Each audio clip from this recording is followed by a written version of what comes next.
Šodienas video es jums parādīšu, kā atvērt bezmaksas demo kontu pie brokera Ikcent un izskaidrošu, kā tieši izmantot tirdzniecības platformu. Aprakstā jūs atradīsiet īpašu saiti uz brokeri, kas ļaus jums saņemt depozīta bonusu un piekļuvi neierobežotam demo kontam. Pārejam pie lietas būtības. Lai atvērtu demo kontu, vienkārši noklikšķiniet uz saites aprakstā. Tas novirzīs jūs uz brokera tīmekļa vietni.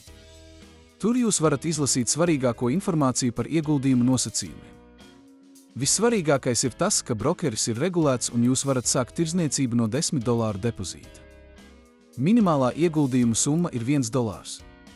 Ekrāna augšējā labajā stūrī nospiediet pogu un ievadiet savu e-pasta adresi un paroli, lai atvērtu kontu. Kad konts būs atvērts, jūs tiksiet novirzīts uz tirdzniecības platformu. Tagad es īsi pastāstīšu, kā tas viss darbojas. Šeit jūs atradīsiet tirdzniecības konfiguratoru, kas ļauj jums izvēlēties derīguma termiņa beigu laiku, jūsu ieguldījuma lielumu un virzienu, kurā, jūsuprāt, virzīsies cena. Ja jūsu prognoze ir precīza, tad 1 minūtes laikā jūs nopelnīsiet līdz pat 95%. Tomēr, ja jums neizdosies paredzēt, kurā virzienā virzīsies cena, tad jūs zaudēsiet visu ieguldīto summu.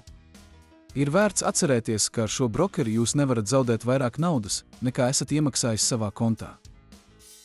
Lai palielinātu jūsu ieguldījumu efektivitāti, brokeri piedāvā bezmaksas analītiskos rīkus, kas ļauj jums izveidot stratēģijas. Šeit jūs varat izvēlēties indikātorus un pielāgot to parametrus. Es iesaku izmēģināt stratēģijas demo kontā, lai labi sagatavotos un iemācītos rīkoties saskaņā ar savu ieguldījumu plānu. Šis brokeris piedāvā arī plašu aktīvu klāstu.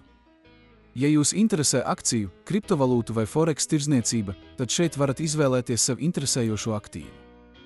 Ņemiet vērā, ka katram no pieejamajiem aktīviem ir mainīga procentuālā peļņa no ieguldījuma.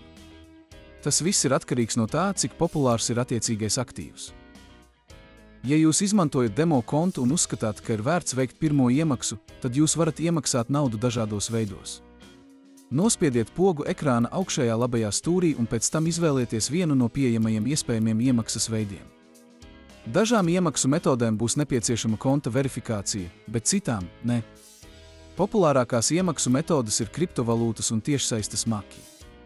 Dažās valstīs naudu var iemaksāt ar kredītkarti. Ja vēlaties izņemt naudu, jūsu konts būs jāpārbauda.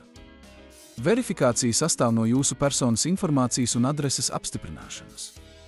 Jums būs jānosūta personas apliecības vai pases fototēls un pēc tam jāapstiprina sava dzīvesvietas adrese, izmantojot elektrības rēķinu vai līgumu, kurā norādīta jūsu adrese. Ceru, ka šī pamācība jums ir noderīga. Ja tā, lūdzu, ielasiet šo videoklipu un abonējiet manu kanālu, lai saņemtu paziņojumus par jauniem videoklipiem no ieguldījumu pasaules.